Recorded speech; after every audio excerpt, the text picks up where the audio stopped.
ನಿನ್ನೆ ನನ್ನ ಕ್ಷೇತ್ರಕ್ಕೆ ಇಂದು ಇಲಿಯಾದಂಥ ಯತ್ನಾಳ್ ಸಾಹೇಬರು ಬಂದಿದ್ದರು. ಅವ್ರು ಗರ್ಜಿಸ್ತಾರೆ ಅಂದ್ಕೊಂಡೆ. ನಿನ್ನೆ ರಸ್ತೆಗಳ ಬಗ್ಗೆ ಒಂದು ಸವಾಲು ಹಾಕಿದ್ದಾರೆ. ಬಿಜಾಪುರದಲ್ಲಿ 15 ವಾರ್ಡ್ಗಳಲ್ಲಿ ರಸ್ತೆಗಳೇ ಇಲ್ಲ. ಹಿಂದುಳಿದವರು, ದಲಿತರು, ಅಲ್ಪಸಂಖ್ಯಾತರು ಹೆಚ್ಚಾಗಿರೋ 15 ವಾರ್ಡು ಡೆವಲಪ್ಪೇ ಆಗಿಲ್ಲ. ಇನ್ಕ್ಲೂಡಿಂಗ್ ವಾರ್ಡ್ ನಂಬರು ಸಾಹೇಬ್ರಿಗೆ ಹೇಳ್ತೀನಿ. ಸರ್, ಈ ವಾರ್ಡ್ ನಂಬರ್ಗೆ ಯಾವಾಗ JCB ಇಳಿಸ್ತೀರಾ ಸರ್? ಅದೇನೋ ನೀವೇನೋ ಆದರೆ 11 JCB ವಿಧಾನಸೌಧದಲ್ಲಿ ಪೂಜೆ ಮಾಡ್ತೀನಿ ಅಂದ್ರಲ್ಲ, 11 ಅಲ್ಲ ಸರ್, ನೀವು ಫಸ್ಟು 15 JCBಗೆ ಪೂಜೆ ಮಾಡಿ. ಈ ಬಿಜಾಪುರದಲ್ಲಿ 15 JCB ward number 18, ward number 19, 20, 23, 24, 25, 26, 27, 28, 29, 30, 31, 3ನೇ ವಾರ್ಡು, 4ನೇ ವಾರ್ಡು. ಸರ್, ಈ 15 ವಾರ್ಡ್ಗೆ ಯಾವಾಗ JCB ಇಳಿಸ್ತೀರಾ ಸರ್? ಯಾವಾಗ ಡೆವಲಪ್ ಮಾಡ್ತೀರಾ ಸರ್? ಯತ್ನಾಳ್ ಸರ್, ನೀವು ನನ್ನನ್ನೊಮ್ಮೆ ಬಿಜಾಪುರಕ್ಕೆ ಕರ್ಕೊಂಡೋಗಿ ನಿಮ್ಮ ಅಭಿವೃದ್ಧಿಯನ್ನು ತೋರಿಸಿ. ನಾನು ನಿಮ್ಮನ್ನೊಮ್ಮೆ ನಮ್ಮ ಚಿಕ್ಕಬಳ್ಳಾಪುರಕ್ಕೆ ಕರ್ಕೊಂಡು ಹೋಗ್ತೀನಿ, ನನ್ನ ಅಭಿವೃದ್ಧಿಯನ್ನು ತೋರಿಸ್ತೀನಿ. ನಾನು 2 ವರ್ಷದಲ್ಲಿ 200 ಹಳ್ಳಿಯಲ್ಲಿ ಪ್ರತಿ ಸಮಸ್ಯೆನೂ ಅಟೆಂಡ್ ಮಾಡಿದ್ದೀನಿ. ನೀವು 20 ವರ್ಷದಲ್ಲಿ ಎಷ್ಟು ಸಾಲು ಮಾಡಿದ್ದೀರಾ? ನೀವು ಜಿಲ್ಲೆಗೆಲ್ಲ 1 ಆ್ಯಂಬುಲೆನ್ಸ್ ಬಿಟ್ಟಿದ್ದೀರಾ ಸರ್. ನಾನು 10 ಆ್ಯಂಬುಲೆನ್ಸ್ ಬಿಟ್ಟಿದ್ದೀನಿ ಸರ್. ನಾನು 15-20 ದೇವಾಲಯಗಳಿಗೆ ನನ್ನ ಪರ್ಸ್ನಲ್ ಇನ್ಕಮಿಂದ ಡೆವಲಪ್ ಮಾಡಿದ್ದೀನಿ ಸರ್. ನೀವೆಷ್ಟು ದೇವಾಲಯನ ಡೆವಲಪ್ ಮಾಡಿದ್ದೀರಾ? ಯತ್ನಾಳ್ ಸರ್, ನಾನು ನಿಮ್ಮ ವಿರುದ್ಧ ಸ್ಪರ್ಧೆ ಮಾಡಿ ನಿಮ್ಮನ್ನು ಸೋಲಿಸಲು ನಾನು ರೆಡಿ. ನಿಮಗೆ ತಾಕತ್ತಿದ್ದರೆ ನೀವು ಚಿಕ್ಕಬಳ್ಳಾಪುರದಲ್ಲಿ ನನ್ನ ವಿರುದ್ಧ ಸ್ಪರ್ಧೆ ಮಾಡ್ತೀರಾ. ನಾನು ನಿಮ್ಮ ವಿರುದ್ಧ ಸ್ಪರ್ಧೆ ಮಾಡಿ ಕನಿಷ್ಠ 20,000 ಮೆಜಾರಿಟಿಯಲ್ಲಿ ನಾನು ಗೆಲ್ತೀನಿ. ನೀವು ನನ್ನ ವಿರುದ್ಧ ಸ್ಪರ್ಧೆ ಮಾಡ್ತೀರಾ? ಯತ್ನಾಳ್ ಸಾಹೇಬರಿಗೆ ಸವಾಲಿದು, ಮೊದಲನೇದು. ಎರಡನೇದು, ನಮ್ಮ ಸೋಮಣ್ಣ ಸಾಹೇಬರು ಸೆನ್ಸಸ್ಸಲ್ಲಿ ಅಷ್ಟು ಕ್ವಶನ್ಸ್ ಕೇಳಬಾರ್ದು ಅಂತೀರಾ. ಸೋಮಣ್ಣ ಸಾಹೇಬ್ರೆ, ಸೆಂಟ್ರಲ್ ಗೌರ್ಮೆಂಟು ಸರ್, ಇದೆಲ್ರಿಗೂ ಮಾಹಿತಿ ಇರಬೇಕು ಜನಕ್ಕೆ, 2010ರಲ್ಲಿ ಹೌಸ್ ಸೆನ್ಸಸ್ ಅಂತ ಮಾಡುತ್ತೆ. ಆವಾಗ 34 ಕ್ವಶನ್ ಕೇಳ್ತಾರೆ. 2011ರಲ್ಲಿ 20 ದಿನ ಸರ್ವೆ ಮಾಡ್ತಾರೆ. ಆವತ್ತು 29 ಕ್ವಶನ್ ಕೇಳ್ತಾರೆ.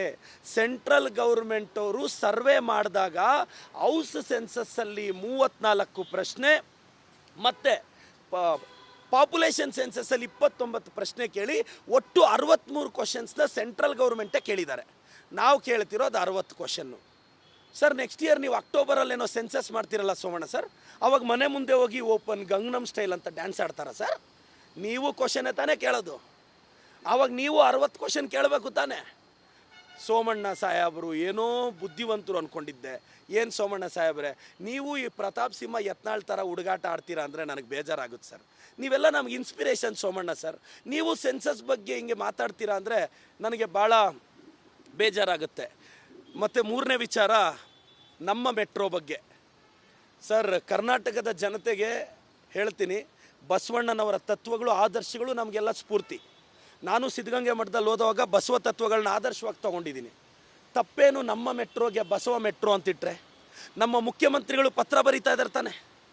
ಈಗ ನೋಡಿ ಸರ್, 87% ಮೆಟ್ರೋಗೆ ನಾವು ಬಂಡವಾಳ ಹಾಕೋದು ಕರ್ನಾಟಕದವರು, 13% ಸೆಂಟ್ರಲ್ ಗೌರ್ಮೆಂಟ್.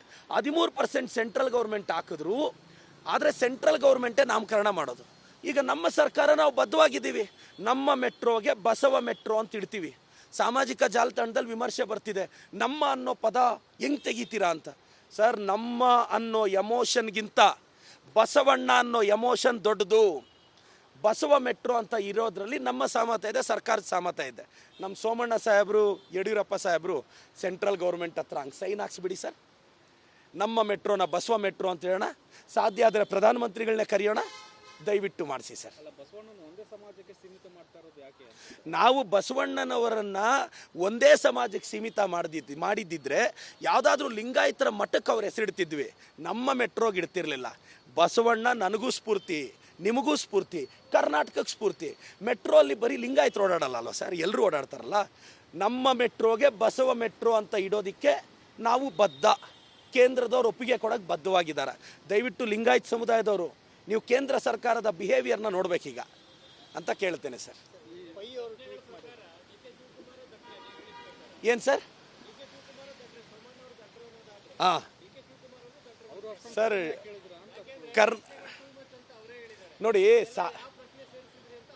ನೋಡಿ ಸಾಹೇಬರು ಕರ್ನಾಟಕ ರಾಜಕಾರಣದ ಮೇಧಾವಿ ರಾಜಕಾರಣಿ ಇದ್ದರೆ ಅದು DK ಶಿವಕುಮಾರ್ ಸಾಹೇಬರು. ಅವ್ರು ಕನಕಪುರದ ಬಂಡೆ ಅಲ್ಲ, ಕರ್ನಾಟಕದ ಬಂಡೆ. ಪಾಪ ಅವ್ರು ಏನೋ ಮಾತಾಡುವಾಗ ಒಂದು ಮಾತಂಗೆ ಅಂದಿದ್ದಾರೆ ಅಷ್ಟೇ. ಕರ್ನಾಟಕ ರಾಜಕಾರಣದ ಅತಿ ಬುದ್ಧಿವಂತ ರಾಜಕಾರಣಿ ಅಂದರೆ ನಮ್ಮ ಡಿ ಕೆ ಸಾಹೇಬರು. ಜೈ ಡಿ ಕೆ, ಜೈ ಸಿದ್ದರಾಮಯ್ಯ. ಮೋಹನ್ ದಾಸ್ ಪೈ ಅವರು ಇವತ್ತೇನೋ ಭ್ರಷ್ಟಾಚಾರದ ಆರೋಪ ಮಾಡಿದ್ದಾರೆ ಟ್ವೀಟ್ ಮಾಡಿ. ಮೋಹನ್ ದಾಸ್ ಪೈ ಸರ್ ಅವರೇ, ನಿಮಗೆ ಕನ್ನಡ ಅರ್ಥ ಆಗುತ್ತೆ ಅಂತ ಭಾವಿಸಿದ್ದೀನಿ ಸರ್. ಬಿ ಜೆ ಪಿಯಲ್ಲಿ ರಾಜ್ಯಸಭಾ ಮೆಂಬರ್ ಆಗಬೇಕು ಅಂತ ಯಾಕೆ ಸರ್ ನಿಮ್ಗೆ ಇಷ್ಟ ಹತ್ರ ಸರ್? ಅವರು ಬಿ ಜೆ ಪಿಯಲ್ಲಿ ರಾಜ್ಯಸಭೆ ಮೆಂಬರ್ ಆಗೋಕ್ಕೆ ಬಿ ಜೆ ಪಿಯವ್ರು ಬಕೆಟ್ ಹಿಡಿತಾ ಇದ್ದಾರೆ ಅಂತ ನನ್ನ ಅಭಿಪ್ರಾಯ. ಈಗ ಏನಾದರೂ ಟಿಪ್ಸ್ ಕೊಡಬೇಕು ಅಂದರೆ ಬಂದು ನಮ್ಗೆ ಹೇಳ್ಬೋದಲ್ಲ, ಟ್ವೀಟ್ ಮಾಡಿಬಿಟ್ರೆ. ಅವರು ಟ್ವೀಟಲ್ಲಿ ಮಾಡೋವಾಗ ಒಂದು ಯಾಮಾರು ಬಿಟ್ಟಿದ್ದಾರೆ. ಟ್ವೀಟ್ ಕರ್ನಾಟಕದ ಬಗ್ಗೆ ಬರೆದ್ರು, ಪೋಸ್ಟರ್ ಹೆಡ್ಡಿಂಗಲ್ಲಿ ಕರಪ್ಷನ್ ಚಾರ್ಜಸ್ ಇನ್ ಇಂಡಿಯಾ ಅಂತ ಬರೆದಿದ್ದಾರೆ. ಮೋಹನ್ ದಾಸ್ ಪೈ ಸರ್, ಇಂಡಿಯಾ ಅಂದರೆ ಸೆಂಟ್ರಲ್ ಗೌರ್ಮೆಂಟು ಅಲ್ವಾ? ಹಾಗಾದರೆ ಮೋದಿ ಸರ್ಕಾರ ಭ್ರಷ್ಟಾಚಾರದಲ್ಲಿ ತೊಡಗಿದೆಯಾ ಸರ್? 35-40% ಆರೋಪ ಕೇಂದ್ರ ಸರ್ಕಾರ ಕಪ್ಲಿಗೆ ಬಲ ಸರ್? ಸ್ವಲ್ಪ ಸ್ಪಷ್ಟ ಮಾಡಿ ಸರ್. ನಿಮ್ಮ ಪೋಸ್ಟರ್ ಹೆಡ್ಡಿಂಗ್ ನೋಡಿದೆ, ಕರಪ್ಷನ್ ಇನ್ ಇಂಡಿಯಾ ಅಂತ. ನೀವು ಟೆಕ್ಸ್ಟೈಲ್ ಕರ್ನಾಟಕ ಅಂತ ಬರ್ದಿದ್ದೀರಾ, ಇಂಡಿಯಾ ಅಂತ ಬರ್ದಿದ್ದೀರಾ ಅಂದರೆ ಅವ್ರು ಸೆಂಟ್ರಲ್ ಗೌರ್ಮೆಂಟ್ನೂ ಚಾರ್ಜ್ ಮಾಡಿದ್ದಾರೆ ಸರ್. ನೀವೆಷ್ಟೇ ಬಕೆಟ್ ಹಿಡಿದ್ರು ಬಿ ಜೆ ಪಿಯವ್ರು ರಾಜ್ಯಸಭೆ ಕೊಡಲ್ಲ ಸರ್.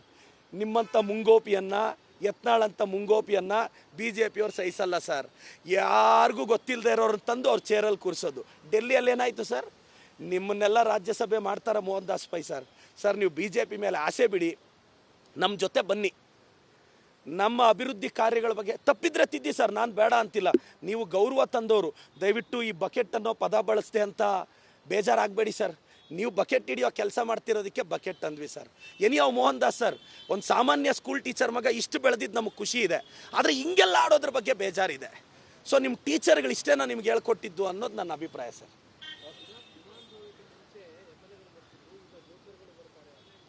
ನಾನು ಭಾಳ ಖುಷಿ ಆಯಿತು ಸರ್. ಬ್ರೋಕರ್ಗಳನ್ನ ಬಿಟ್ಟು ಜೋಕರ್ಗಳನ್ನ ಆಯ್ಕೆ ಮಾಡಿದ್ರಲ್ಲ, ನನಗೆ ಅದೇ ಸಂತೋಷ. ಮೊದಲು ಬ್ರೋಕರ್ ಬರ್ತಿದ್ರು ಸರ್ ವಿಧಾನಸೌಧಕ್ಕೆ, ಮೊದಲು ಬ್ರೋಕರ್ ಬರ್ತಿದ್ರಂತೆ. ಈಗ ಜೋಕರ್ ಬಂದಿದ್ದಾರೆ. ಜೋಕರ್ ಏನು ಮಾಡ್ತಾನೆ ಸರ್? 4 ಜನ ನಗೋದಿಕ್ಕೆ ಕಾರಣ ಆಗ್ತಾನೆ, 4 ಜನನ ನಗಿಸಿ ಅವರ ಸಂತೋಷಕ್ಕೆ ಕಾರಣ ಆಗ್ತಾನೆ. ಪರವಾಗಿಲ್ಲ ಸರ್, ಬ್ರೋಕರ್ಗಿಂತ ಜೋಕರೇ ಬೆಟರು ಅಂತ ಅವ್ರು ಕರೆಕ್ಟಾಗಿ ಹೇಳಿದ್ದಾರೆ. ಅವರು ಮನಸ್ಸಲ್ಲಿ ಇತ್ತು ಅನಿಸುತ್ತೆ ಯತ್ನಾಳ್ ಸಾಹೇಬ್ರಿಗೆ, ಬ್ರೋಕರ್ನ ಬಿಟ್ಟು ಜೋಕರ್ನ ಎಲೆಕ್ಟ್ ಮಾಡಿದ್ದಾರೆ ಅಂತ. Thank you so much sir. ನಿನ್ನೆ ನನ್ನ ಕ್ಷೇತ್ರಕ್ಕೆ ಇಂದು ಇಲಿಯಾದಂಥ ಯತ್ನಾಳ್ ಸಾಹೇಬರು ಬಂದಿದ್ದರು.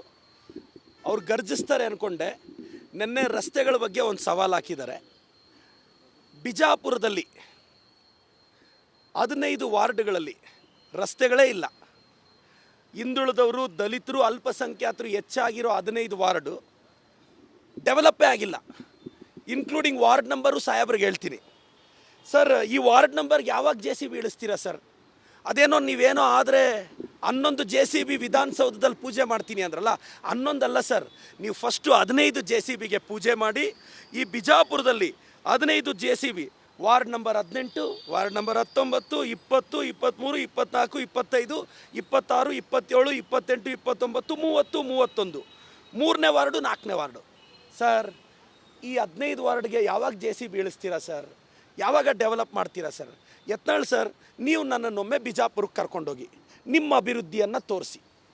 ನಾನು ನಿಮ್ಮನ್ನೊಮ್ಮೆ ನಮ್ಮ ಚಿಕ್ಕಬಳ್ಳಾಪುರಕ್ಕೆ ಕರ್ಕೊಂಡು ಹೋಗ್ತೀನಿ, ನನ್ನ ಅಭಿವೃದ್ಧಿಯನ್ನು ತೋರಿಸ್ತೀನಿ. ನಾನು 2 ವರ್ಷದಲ್ಲಿ 200 ಹಳ್ಳಿಯಲ್ಲಿ ಪ್ರತಿ ಸಮಸ್ಯೆನೂ ಅಟೆಂಡ್ ಮಾಡಿದ್ದೀನಿ. ನೀವು 20 ವರ್ಷದಲ್ಲಿ ಎಷ್ಟು ಸಾಲು ಮಾಡಿದ್ದೀರಾ? ನೀವು ಜಿಲ್ಲೆಗೆಲ್ಲ 1 ಆ್ಯಂಬುಲೆನ್ಸ್ ಬಿಟ್ಟಿದ್ದೀರಾ ಸರ್, ನಾನು 10 ಆ್ಯಂಬುಲೆನ್ಸ್ ಬಿಟ್ಟಿದ್ದೀನಿ ಸರ್. ನಾನು 15-20 ದೇವಾಲಯಗಳಿಗೆ ನನ್ನ ಪರ್ಸ್ನಲ್ ಇನ್ಕಮಿಂದ ಡೆವಲಪ್ ಮಾಡಿದ್ದೀನಿ ಸರ್. ನೀವೆಷ್ಟು ದೇವಾಲಯನ ಡೆವಲಪ್ ಮಾಡಿದ್ದೀರಾ? ಯತ್ನಾಳ್ ಸರ್, ನಾನು ನಿಮ್ಮ ವಿರುದ್ಧ ಸ್ಪರ್ಧೆ ಮಾಡಿ ನಿಮ್ಮನ್ನು ಸೋಲಿಸಲು ನಾನು ರೆಡಿ. ನಿಮಗೆ ತಾಕತ್ತಿದ್ದರೆ ನೀವು ಚಿಕ್ಕಬಳ್ಳಾಪುರದಲ್ಲಿ ನನ್ನ ವಿರುದ್ಧ ಸ್ಪರ್ಧೆ ಮಾಡ್ತೀರಾ? ನಾನು ನಿಮ್ಮ ವಿರುದ್ಧ ಸ್ಪರ್ಧೆ ಮಾಡಿ ಕನಿಷ್ಠ 20,000 ಮೆಜಾರಿಟಿಯಲ್ಲಿ ನಾನು ಗೆಲ್ತೀನಿ. ನೀವು ನನ್ನ ವಿರುದ್ಧ ಸ್ಪರ್ಧೆ ಮಾಡ್ತೀರಾ? ಯತ್ನಾಳ್ ಸಾಹೇಬರಿಗೆ ಸವಾಲಿದು, ಮೊದಲನೇದು. ಎರಡನೇದು, ನಮ್ಮ ಸೋಮಣ್ಣ ಸಾಹೇಬರು ಸೆನ್ಸಸ್ಸಲ್ಲಿ ಅಷ್ಟು ಕ್ವಶನ್ಸ್ ಕೇಳಬಾರ್ದು ಅಂತೀರಾ. ಸೋಮಣ್ಣ ಸಾಹೇಬ್ರೆ, ಸೆಂಟ್ರಲ್ ಗೌರ್ಮೆಂಟು ಸರ್, ಇದೆಲ್ರಿಗೂ ಮಾಹಿತಿ ಇರಬೇಕು ಜನಕ್ಕೆ, 2010ರಲ್ಲಿ ಹೌಸ್ ಸೆನ್ಸಸ್ ಅಂತ ಮಾಡುತ್ತೆ. ಆವಾಗ 34 ಕ್ವಶನ್ ಕೇಳ್ತಾರೆ. 2011ರಲ್ಲಿ 20 ದಿನ ಸರ್ವೆ ಮಾಡ್ತಾರೆ, ಆವತ್ತು 29 ಕ್ವಶನ್ ಕೇಳ್ತಾರೆ. ಸೆಂಟ್ರಲ್ ಗೌರ್ಮೆಂಟವರು ಸರ್ವೆ ಮಾಡಿದಾಗ ಹೌಸ್ ಸೆನ್ಸಸ್ಸಲ್ಲಿ 34 ಪ್ರಶ್ನೆ ಮತ್ತು ಪಾಪ್ಯುಲೇಷನ್ ಸೆನ್ಸಸ್ಸಲ್ಲಿ 29 ಪ್ರಶ್ನೆ ಕೇಳಿ ಒಟ್ಟು 63 ಕ್ವಶನ್ಸ್ನ ಸೆಂಟ್ರಲ್ ಗೌರ್ಮೆಂಟೇ ಕೇಳಿದ್ದಾರೆ. ನಾವು ಕೇಳ್ತಿರೋದು 60 ಕ್ವಶನ್ನು. ಸರ್ ನೆಕ್ಸ್ಟ್ ಇಯರ್ ನೀವು ಅಕ್ಟೋಬರಲ್ಲೇನೋ ಸೆನ್ಸಸ್ ಮಾಡ್ತಿರಲ್ಲ ಸೋಮಣ್ಣ ಸರ್, ಅವಾಗ ಮನೆ ಮುಂದೆ ಹೋಗಿ ಓಪನ್ ಗಂಗನಮ್ ಸ್ಟೈಲ್ ಅಂತ ಡ್ಯಾನ್ಸ್ ಆಡ್ತಾರ ಸರ್? ನೀವು ಕ್ವಶನ್ನೇ ತಾನೇ ಕೇಳೋದು, ಆವಾಗ ನೀವು 60 ಕ್ವಶನ್ ಕೇಳಬೇಕು ತಾನೇ. ಸೋಮಣ್ಣ ಸಾಹೇಬರು ಏನೋ ಬುದ್ಧಿವಂತರು ಅಂದ್ಕೊಂಡಿದ್ದೆ. ಏನು ಸೋಮಣ್ಣ ಸಾಹೇಬ್ರೆ, ನೀವು ಈ ಪ್ರತಾಪ್ ಸಿಂಹ ಯತ್ನಾಳ್ ಥರ ಹುಡುಗಾಟ ಆಡ್ತೀರಾ ಅಂದರೆ ನನಗೆ ಬೇಜಾರಾಗುತ್ತೆ ಸರ್. ನೀವೆಲ್ಲ ನಮ್ಗೆ ಇನ್ಸ್ಪಿರೇಷನ್ ಸೋಮಣ್ಣ ಸರ್. ನೀವು ಸೆನ್ಸಸ್ ಬಗ್ಗೆ ಹಿಂಗೆ ಮಾತಾಡ್ತೀರಾ ಅಂದರೆ ನನಗೆ ಭಾಳ ಬೇಜಾರಾಗುತ್ತೆ. ಮತ್ತು ಮೂರನೇ ವಿಚಾರ, ನಮ್ಮ ಮೆಟ್ರೋ ಬಗ್ಗೆ ಸರ್, ಕರ್ನಾಟಕದ ಜನತೆಗೆ ಹೇಳ್ತೀನಿ, ಬಸವಣ್ಣನವರ ತತ್ವಗಳು ಆದರ್ಶಗಳು ನಮಗೆಲ್ಲ ಸ್ಫೂರ್ತಿ. ನಾನು ಸಿದ್ಧಗಂಗೆ ಮಠದಲ್ಲಿ ಓದುವಾಗ ಬಸವ ತತ್ವಗಳನ್ನ ಆದರ್ಶವಾಗಿ ತೊಗೊಂಡಿದ್ದೀನಿ. ತಪ್ಪೇನು ನಮ್ಮ ಮೆಟ್ರೋಗೆ ಬಸವ ಮೆಟ್ರೋ ಅಂತಿಟ್ರೆ? ನಮ್ಮ ಮುಖ್ಯಮಂತ್ರಿಗಳು ಪತ್ರ ಬರೀತಾ ಇದ್ದಾರೆ ತಾನೆ. ಈಗ ನೋಡಿ ಸರ್, 87% ಮೆಟ್ರೋಗೆ ನಾವು ಬಂಡವಾಳ ಹಾಕೋದು ಕರ್ನಾಟಕದವರು, 13% ಸೆಂಟ್ರಲ್ ಗೌರ್ಮೆಂಟ್. 13% ಸೆಂಟ್ರಲ್ ಗೌರ್ಮೆಂಟ್ ಹಾಕಿದ್ರು, ಆದರೆ ಸೆಂಟ್ರಲ್ ಗೌರ್ಮೆಂಟೇ ನಾಮಕರಣ ಮಾಡೋದು. ಈಗ ನಮ್ಮ ಸರ್ಕಾರ ನಾವು ಬದ್ಧವಾಗಿದ್ದೀವಿ, ನಮ್ಮ ಮೆಟ್ರೋಗೆ ಬಸವ ಮೆಟ್ರೋ ಅಂತ ಇಡ್ತೀವಿ. ಸಾಮಾಜಿಕ ಜಾಲತಾಣದಲ್ಲಿ ವಿಮರ್ಶೆ ಬರ್ತಿದೆ, ನಮ್ಮ ಅನ್ನೋ ಪದ ಹೆಂಗೆ ತೆಗಿತೀರಾ ಅಂತ. ಸರ್, ನಮ್ಮ ಅನ್ನೋ ಎಮೋಷನ್ಗಿಂತ ಬಸವಣ್ಣ ಅನ್ನೋ ಎಮೋಷನ್ ದೊಡ್ಡದು. ಬಸವ ಮೆಟ್ರೋ ಅಂತ ಇರೋದ್ರಲ್ಲಿ ನಮ್ಮ ಸಹಮತ ಇದೆ, ಸರ್ಕಾರದ ಸಹಮತ ಇದೆ. ನಮ್ಮ ಸೋಮಣ್ಣ ಸಾಹೇಬರು, ಯಡಿಯೂರಪ್ಪ ಸಾಹೇಬರು ಸೆಂಟ್ರಲ್ ಗೌರ್ಮೆಂಟ್ ಹತ್ರ ಹಂಗೆ ಸೈನ್ ಹಾಕ್ಸ್ಬಿಡಿ ಸರ್. ನಮ್ಮ ಮೆಟ್ರೋನ ಬಸವ ಮೆಟ್ರೋ ಅಂತ ಹೇಳೋಣ, ಸಾಧ್ಯ ಆದರೆ ಪ್ರಧಾನಮಂತ್ರಿಗಳನ್ನೇ ಕರೆಯೋಣ, ದಯವಿಟ್ಟು ಮಾಡಿಸಿ ಸರ್. ನಾವು ಬಸವಣ್ಣನವರನ್ನು ಒಂದೇ ಸಮಾಜಕ್ಕೆ ಸೀಮಿತ ಮಾಡಿದ್ದಿದ್ರೆ ಯಾವುದಾದ್ರೂ ಲಿಂಗಾಯತರ ಮಠಕ್ಕೆ ಅವ್ರ ಹೆಸರಿಡ್ತಿದ್ವಿ, ನಮ್ಮ ಮೆಟ್ರೋಗೆ ಇಡ್ತಿರ್ಲಿಲ್ಲ. ಬಸವಣ್ಣ ನನಗೂ ಸ್ಫೂರ್ತಿ, ನಿಮಗೂ ಸ್ಫೂರ್ತಿ, ಕರ್ನಾಟಕಕ್ಕೆ ಸ್ಫೂರ್ತಿ. ಮೆಟ್ರೋ ಅಲ್ಲಿ ಬರೀ ಲಿಂಗಾಯತರು ಓಡಾಡಲ್ಲ ಸರ್, ಎಲ್ಲರೂ ಓಡಾಡ್ತಾರಲ್ಲ. ನಮ್ಮ ಮೆಟ್ರೋಗೆ ಬಸವ ಮೆಟ್ರೋ ಅಂತ ಇಡೋದಕ್ಕೆ ನಾವು ಬದ್ಧ, ಕೇಂದ್ರದವ್ರು ಒಪ್ಪಿಗೆ ಕೊಡೋಕ್ಕೆ ಬದ್ಧವಾಗಿದ್ದಾರೆ. ದಯವಿಟ್ಟು ಲಿಂಗಾಯತ ಸಮುದಾಯದವರು ನೀವು ಕೇಂದ್ರ ಸರ್ಕಾರದ ಬಿಹೇವಿಯರ್ನ ನೋಡಬೇಕೀಗ ಅಂತ ಕೇಳ್ತೇನೆ ಸರ್. ಏನು ಸರ್? ಹಾಂ ಸರ್,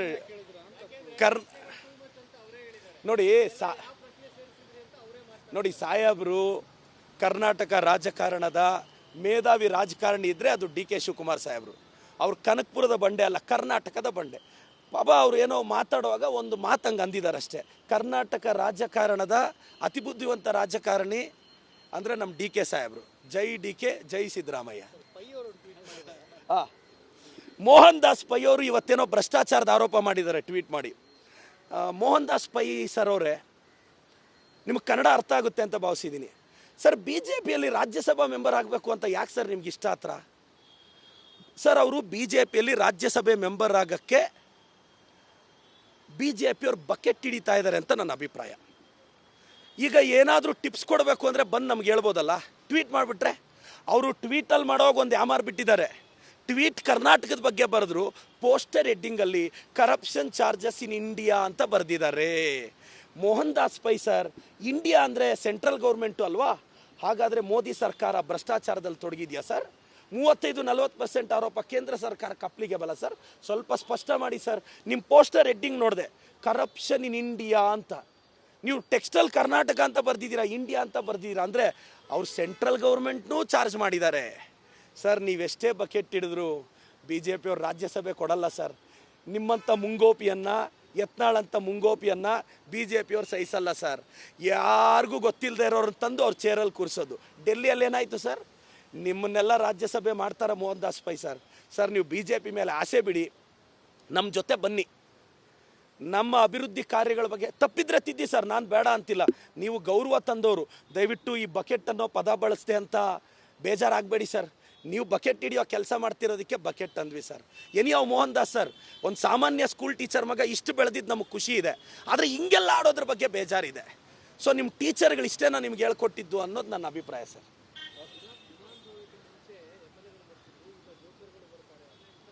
ನಾನು ಭಾಳ ಖುಷಿಯಾಯಿತು ಸರ್. ಬ್ರೋಕರ್ಗಳನ್ನ ಬಿಟ್ಟು ಜೋಕರ್ಗಳನ್ನ ಆಯ್ಕೆ ಮಾಡಿದ್ರಲ್ಲ, ನನಗೆ ಅದೇ ಸಂತೋಷ. ಮೊದಲು ಬ್ರೋಕರ್ ಬರ್ತಿದ್ರು ಸರ್ ವಿಧಾನಸೌಧಕ್ಕೆ, ಮೊದಲು ಬ್ರೋಕರ್ ಬರ್ತಿದ್ರಂತೆ, ಈಗ ಜೋಕರ್ ಬಂದಿದ್ದಾರೆ. ಜೋಕರ್ ಏನು ಮಾಡ್ತಾನೆ ಸರ್?